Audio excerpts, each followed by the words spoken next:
নমো ভগবতে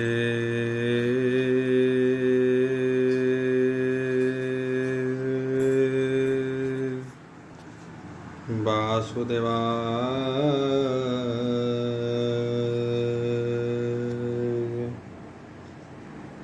ওম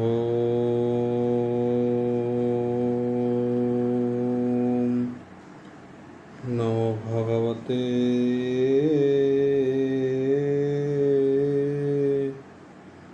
বাসুদেবায়।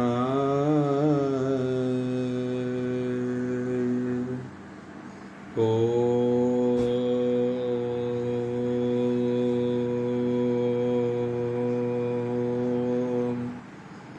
নমো ভগবতে বাসুদেবায়।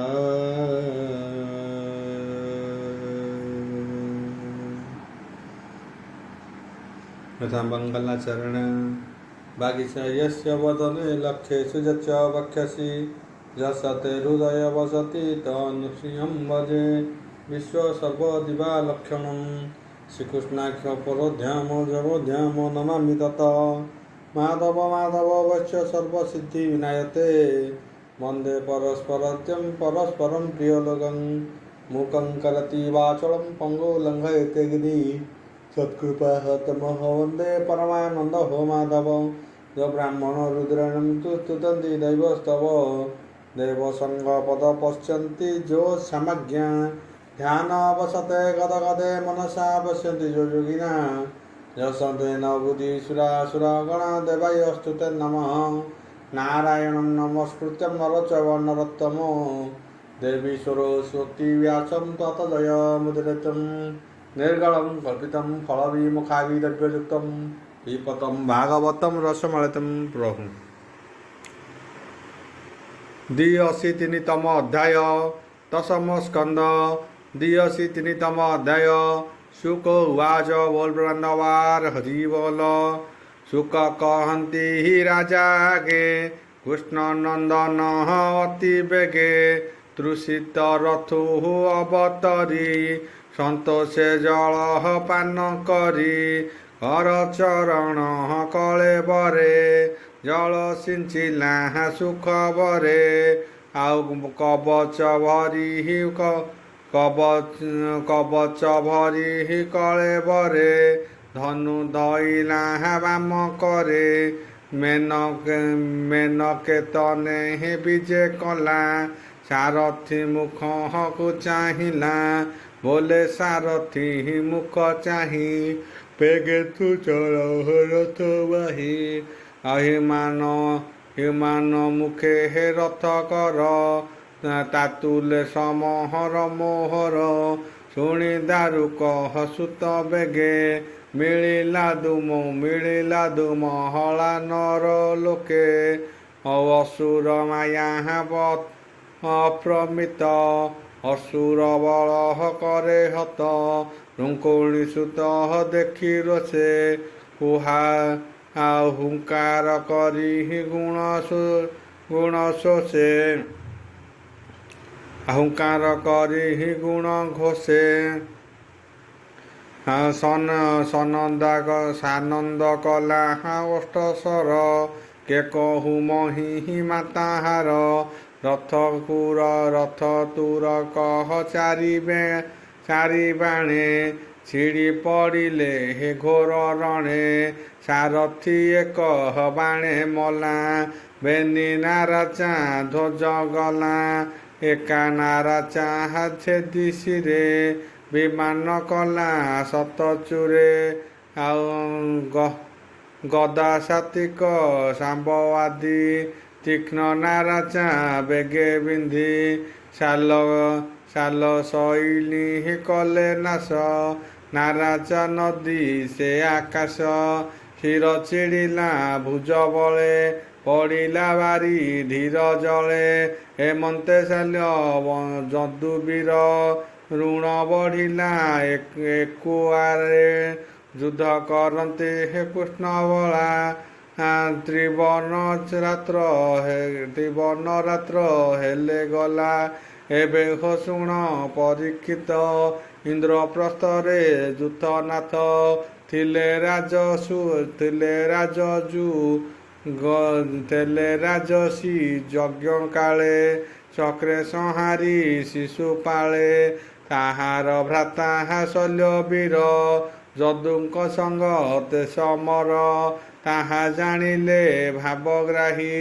ହେମନ୍ତେ ଇନ୍ଦ୍ର ପ୍ରସ୍ତେ ଥାଇ, ଦ୍ୱାରକା ଯିବା ସଜ ହୋଇ। ପଣ୍ଡୁ ନନ୍ଦନ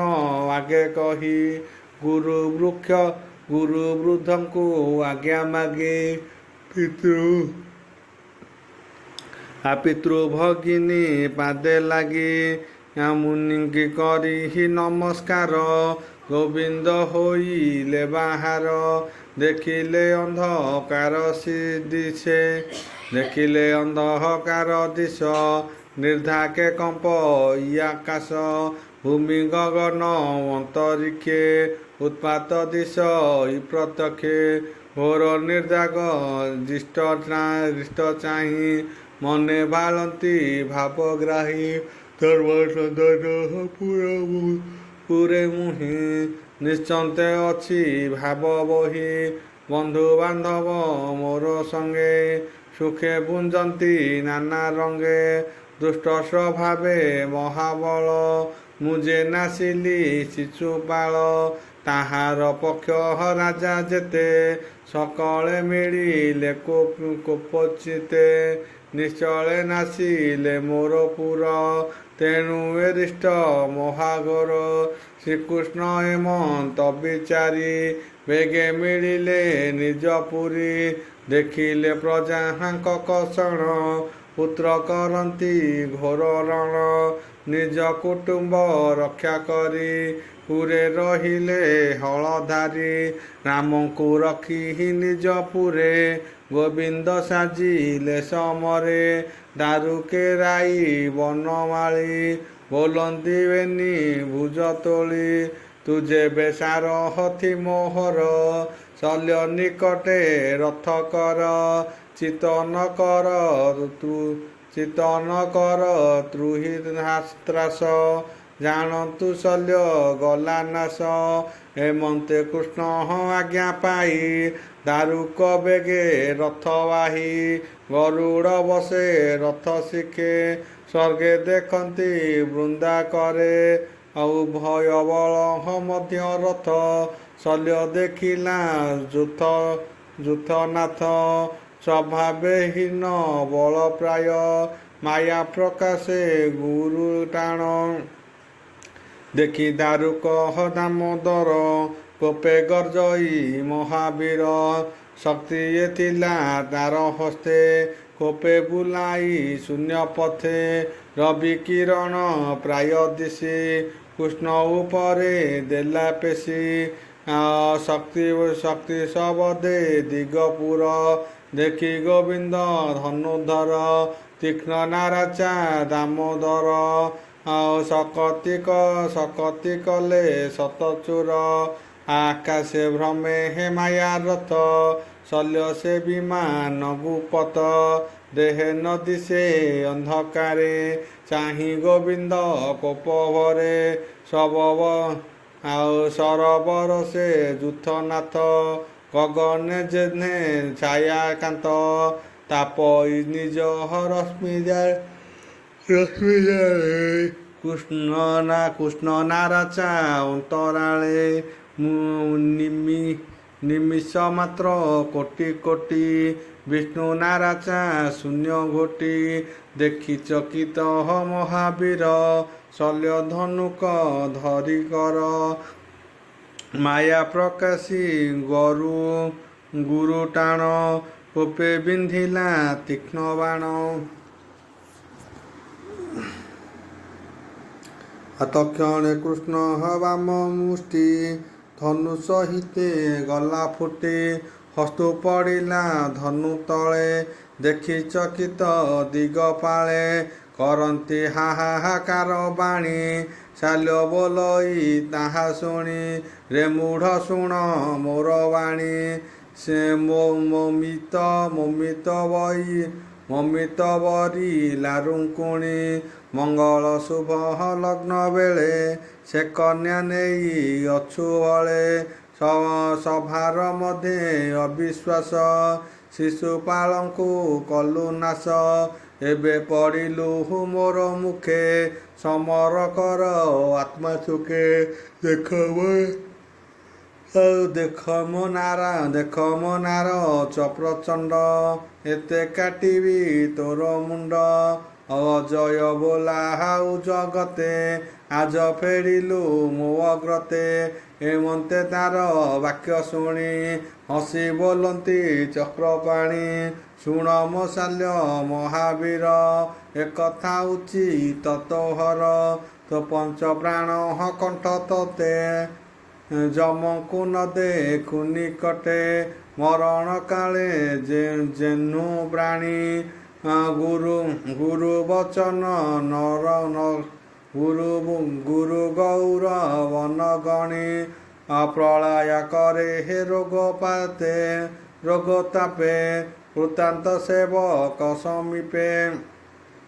ଯେ ଯାହା ବୀର ପଣ ବଳେ ଲୋକେ ଦେଖନ୍ତି ଯୁଦ୍ଧ କାଳେ ଆତ୍ମା ପ୍ରଶଂସା ଯେ କରନ୍ତି ସେ ପ୍ରାଣୀ ନର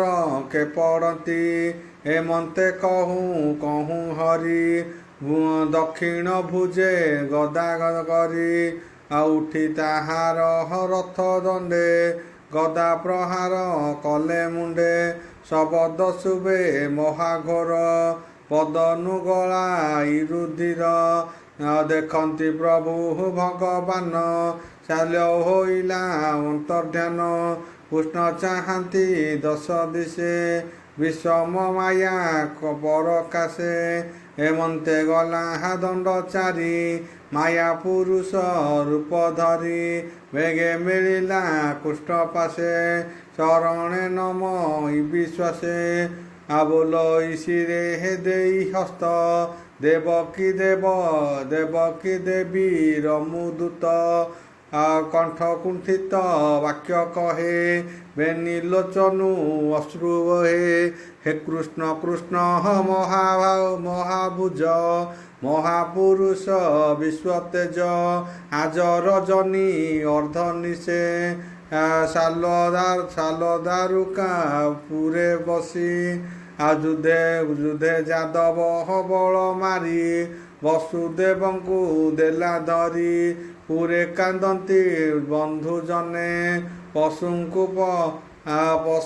ପଶୁ ମାର ଜେନେ ପିତୃବତ୍ସଳ ନାଥ ତୁହି କହିଲେ ମୋର ଦୋଷ ନାହିଁ ଏମନ୍ତେ ଦୂତ ବାକ୍ୟ ଶୁଣି ମନୁଷ୍ୟ ମୋହେ ଚକ୍ରପାଣି ପିତାର ସ୍ନେହ ପାଶେ ଗ୍ରତ ବିଭ୍ରମ ଚିତେ ମୋହଗତ ଇତର ଜନ ପ୍ରାୟ ଭାଳି ମନେ ଚିନ୍ତିଲେ ବନମାଳି ଏତ ବିଷମ ବିପରୀତ ଦେବକୀ ପେଶିଛନ୍ତି ଦୂତ ଯହିଁ ରକ୍ଷକ ହଳଧର ଦେବଦାନବେ ଅଗୋଚର ତାହାଙ୍କୁ ଜାଣିଲା କେମନ୍ତେ ବିହି ହୋଇଲା ବାମ ମତେ ଏ ଶାଲ୍ୟଗୀତ ପ୍ରାୟ ମତେ ରାମଙ୍କୁ ଝିଣିଲା କେମନ୍ତେ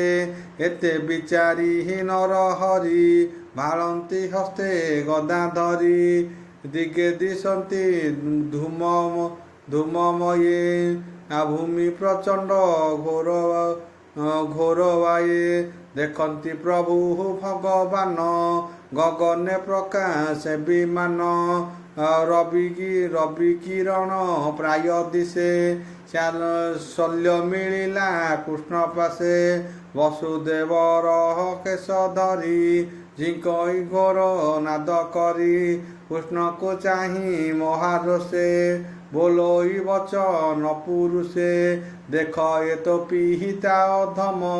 ଯାହାର ବିଜୁ ତୁ ଜନମ ଏହାର ଅର୍ଥେ ଦେହ ବହୁ ଶ୍ରୀ ବାସୁଦେବ ଦୁବୋଲାଉ ତୁ ଯେବେ ବୋଲାହାଉ ସମର୍ଥ ଆଜ ମରଣୁ ତୋର ହତାତ ଏମନ୍ତେ କହ ୟୁ ବର୍ଷି ଦୁଃସହ ନିଷ୍ଠୁର ବଚନ ଆକର୍ଷି ବସୁଦେବବାଣୀ ତୀକ୍ଷ୍ଣ ଖଡ଼ଗେ ଶିରହାଣି କୃଷ୍ଣ କୋଳକୁ ଫିଙ୍ଗି ଦେଲା ବିମାନେ ଗଗନେ ପଶିଲା ପିତା ବଦନ ଦେଖି ହରି ମୁହୂର୍ତ୍ତେ ମାତ୍ର ଶୋକ କରି ସ୍ୱଜନ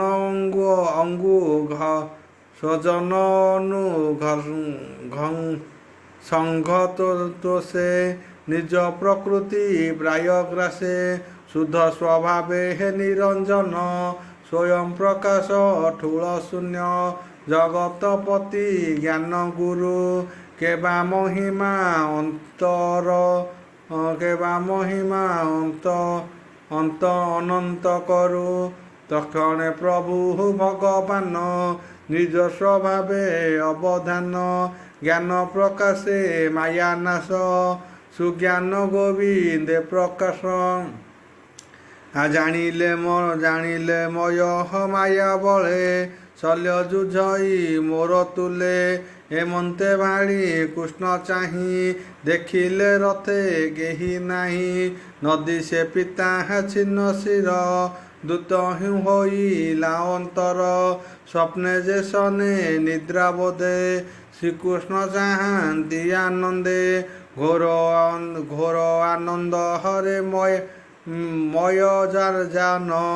ଗଗନେ ଦେଖି ଭଗବାନ ରିପୁ ମାରଣେ ସାବଧାନ ଶୁଣଃ ପରୀକ୍ଷ ରାଜନ ଦେବ ବଚନେ ହେ ଋଷି ଗଣେ ପୂଜନ୍ତି ଯାହାର ଚରଣେ ରୁଙ୍କୁଣି କରି ନାମ ହୃଦେ କରନ୍ତି ସଂସାର ପ୍ରମାଦେ ତାହାର କାହୁଁ ଶୋକ ମୋହେ ଅଜ୍ଞାନ ଜାତ ସ୍ନେହ ଭୟେ ଲୀଳା ପ୍ରକାରେ ହେ ଅନୁମାନେ ଅବିଦ୍ୟା ବିରୋଧୀ ବଚନେ ଅଖଣ୍ଡ ବିଜ୍ଞାନ ଯାହାର ଜ୍ଞାନ ଅଜ୍ଞାନ ଈଶ୍ୱର ଆଜାପାଦ ପଦ୍ମ ସେବା ଫଳେ ନିର୍ମଳ ଆତ୍ମା ଜ୍ଞାନ ବଳେ ଅଜ୍ଞାନ ଅବିଦ୍ୟା ନାଶନ୍ତି ଜନ୍ମ ମରଣେ ନାହିଁ ଭ୍ରାନ୍ତି ଲଭନ୍ତି ଆତ୍ମାନନ୍ଦ ହରି ସକଳ ବିଷାଦ ପାଶରି ଯାର ସେବକ ଏ ଜଗତେ ମୋହ ନ ଜାନ୍ତି ମାୟାଗ୍ରସ୍ତେ ତାହାର ମାୟା ମୋହ କାହିଁ ଏବେ ହୋ ଶୁଣ ମନ ଦେଇ ଶଲ୍ୟ ଗଗନ ପଥେ ଥାଇ କୃଷ୍ଣର ବାଣ ବରସଇ ଦେଖି ତାହାର ରଥ ଶୂନ୍ୟେ ଗୋବିନ୍ଦ ତୀକ୍ଷ୍ଣ ବାଣ ମୁନେ ତାହାର ଶସ୍ତ୍ର କଲେ ନାଶ ତମ ଯେ ସନେ ରବିତ୍ରାସ ଚର୍ମ ଖଡ଼ଗ ଧନୁ ଖଣ୍ଡ ତକ୍ଷଣେ କଲେ ଖଣ୍ଡ ଖଣ୍ଡ ତାହାର ଶିରୋମଣି ହରି ଗଦା ପ୍ରହାରେ ରଥ ଚୋରି ଗୋବିନ୍ଦ ହସ୍ତେ ହେ ଗଦା ବେଗେ ମାୟା ବିମାନେ ଶୂନ୍ୟ ମାର୍ଗେ ଭାଙ୍ଗି ହୋଇଲା ସତେ ଖଣ୍ଡ ଶବଦ ଶୁଭ ପ୍ରଚଣ୍ଡ ଆକାଶେ ଦେଖନ୍ତି ବିବୁଧି ବୁଡ଼ିଲା ସିନ୍ଧୁ ଜଳ ମଧି ବିମାନୁ ପଡ଼ି ଅନ୍ତରାଳେ ଶଲ୍ୟ ମିଳିଲା ମୋହିତଳେ ଦକ୍ଷିଣ କରେ ହେ ଗଦା ଘେନି ଧାମନ୍ତେ କମ୍ପ ଇମେଦିନି ଦେଖି ଗୋବିନ୍ଦ ଆଗୁସରି ଅଭେଦ ବାଣ କରେ ଧରି ଗଦା ସହିତେ ହେ ତାର କର ଦୁରୁ ଛେଦିଲେ ଦାମୋଦର ଶାଲ୍ୟର ପ୍ରାଣ ନାସିବାରେ ସୁଦର୍ଶନ ଧରି କରେ ପ୍ରଳୟର ବିହି ପ୍ରାୟ ତେଜ সোহে শ্রীকৃষ্ণ দক্ষ ভুজ যাহার তেজ কম্পে মহি কি পটান্তর দেবী মুহি উদয়গিরি সূর্য যোগে জন্মে বিজয় পূর্ব দিগে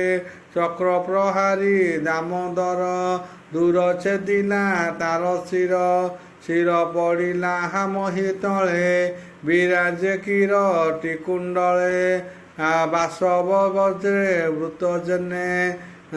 হাহা শবদ সকলে শুনে শাল্য জীবন তেজ রাশি তক্ষণে কৃষ্ণ দেহ পশি বিজুଳି জেনে নীଳ মেঘ দেবে দেখନ୍ତି শূন্য মার্গ এমন্তে শল্য নাଶ ଗଲା ଅବନି ଉଷାସି ହୋଇଲା ଆବାଜ ଇଦୁନ୍ଦ ବିଷବଧ ଆଉ ନାଚନ୍ତି ଅପସରା ବୃନ୍ଦ ତାହାର ସଖା ଦନ୍ତ ବକ୍ର ଗୋବିନ୍ଦ ହୋଇ ରିପୁଚକ୍ର ମିଳିଲା ଶ୍ରୀକୃଷ୍ଣ ଗ୍ରତେ ହୃଦେ ସୁମରି ଭ୍ରାତୃ ହତେ ଆଉ କହଇ ବିପ୍ର ଜଗନ୍ନାଥ କୃଷ୍ଣ ଚରିତ ଭାଗବତ ଭାରା ହରଣେ ହେ କୃଷ୍ଣ କଥା ଶୁଣନ୍ତେ ହରେ ଭବ ବ୍ୟଥା ଇତି ଶ୍ରୀମଦ୍ଭାଗବତେ ମହାପୁରାଣେ ପରମାସ୍ୟା ସଂହିତା ଦଶମ ସ୍କନ୍ଧେ ଉତ୍ତରାର୍ଧ ସର୍ବବୋଧ ନାମ 83তম অধ্যায়।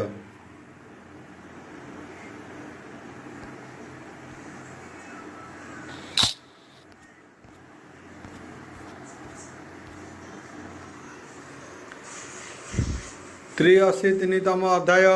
দশম স্কন্ধ ত্রিঅশীতম অধ্যায় শুক উবাচ बोल ब्रह्मांडकवार हरि बोल बोलन्ति व्यास हंक नंदन राजन पुअ सावधान मले जे शल्य शिशुपाल युद्धे प्रचंड युद्धे पंडुक महाबल एहार सखा दंत वक्र कृष्णे साजिले हे रिपुचक्र श्रीरुदमः परलोके देखाई युद्ध कला एके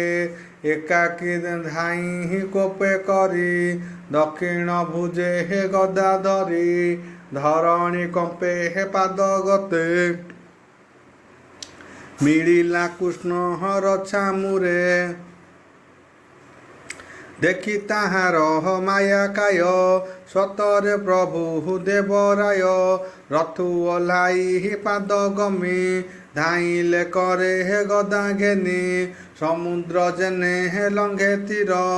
कृष्ण मिलिले हे ताछा मुर कृष्ण को देखी ही गदा तोली कोपे बोइले हे महाबली आज मोहर भाग्य राशि तुमोर पृष्ठे हे पथे तुमोर पृष्ठ पथे आसी पड़िलु आज हजिबु काहू रे रुष्ट मुख तो न चाहू मोर मातुल सुत तुही स्वभावे अटु मित्र द्रोही धिक तोहर शस्त्र दीक्षा मोर मरणे हे तोर इच्छा हे वज्रकल्प गदा घाते आज पेशिबी जम पथे तोहर तुले हे करी रण आज सुझिबी भातृऋण तु बंधु रिपुह मयरी मुआ जरणे हे तोते मारी निश्चन्ते होई भी आनंद व्याधि की जे सहने औषध रोग न मले हे देह मरे व्याधि चिकित्सा जे न करे एमंते कटु वाक्य बोली दक्षिण भुजे हे गदा मेली आपिटी लागो बिहिंदर मुंडे घोर शबद करी तुंडे गदा प्रहारे हे रण मध्ये गोविंद न चहलिले पादे বিষম গদাঘাତ সহি তক্ষণে প্রভু ভাবগ্রাহী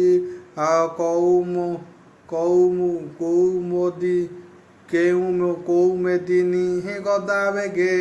কোপে বুলাই শূন্য মার্গে হুঙ্কার করি বাহু বলে পিটিলে তার বক্ষস্থলে গদা প্রহারে হৃদ ফাটি পড়িলা মহি তଳେ লোটি মুখରୁ ଗଳ ହଇ ରୁଧିର ଜନେ କରନ୍ତି ହାହାକାର ପ୍ରସାରୀ କେଶ ପାଦ କର ରଣେ ପଡ଼ିଲା ମହାବୀର ତାର ଶରୀରୁ ପୁଣ୍ୟ ତେଜ ଯେହ୍ନେ ଉଦିତ ଗ୍ରହ ରାଜ ପଶିଲା କୃଷ୍ଣ ଦେହ ମଧ୍ୟେ ଗଗନେ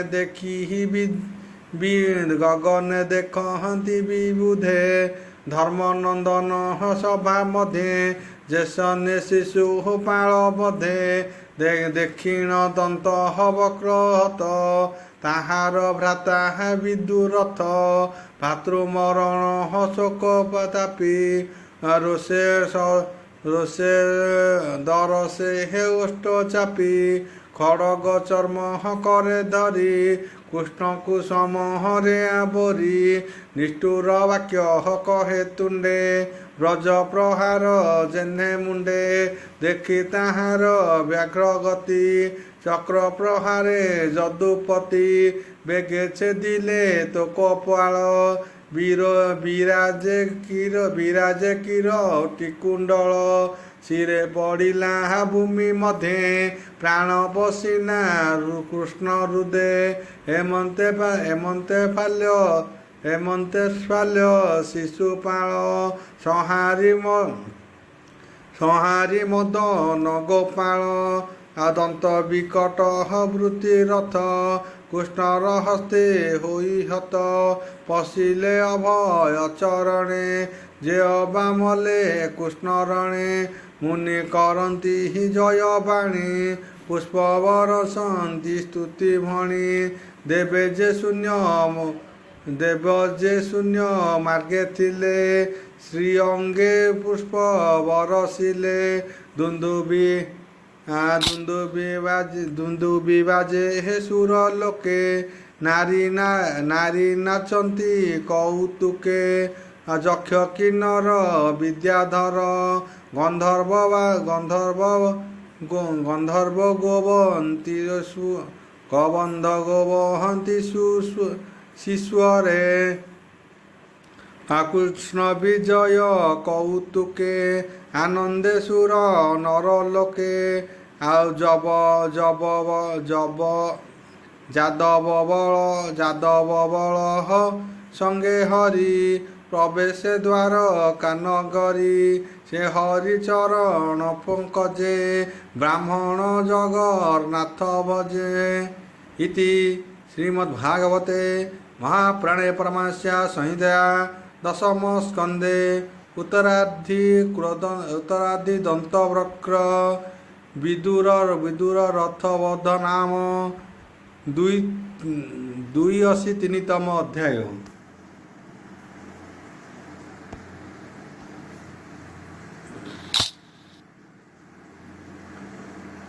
ଚତୁଃ-83ତମ ଅଧ୍ୟାୟ ଦଶମ ସ୍କନ୍ଧ 84-ତମ ଅଧ୍ୟାୟ। शुक उवाच बोल ब्रह्मांडवार हरि बोल शुण हो अभिमन्युसुत कृष्ण चरित भागवत हेमंते प्रभु नर हरि मनुष्य रूपे हे अवतरी स्वभावे माया अप्रमित से काहू हे बह पराजित ताहांकु पीड़हंती असुर विनाश हुअहंती समर पशु दुष्टंक हरए मत एनो हे पुणी परमार्थ एबे हो शुण नृपमणि द्वारकापुरे हे हल पाणी कुरु पांडव घोरतम शुणिले युद्ध हर उद्यम ओम भृगस्य तस्य विदुरवरेण्यं भर्गदेव स्वाधीमहि जय जगन्नाथ प्रचोदयात् शांति शांति पृथ्वी शांति महात्मा।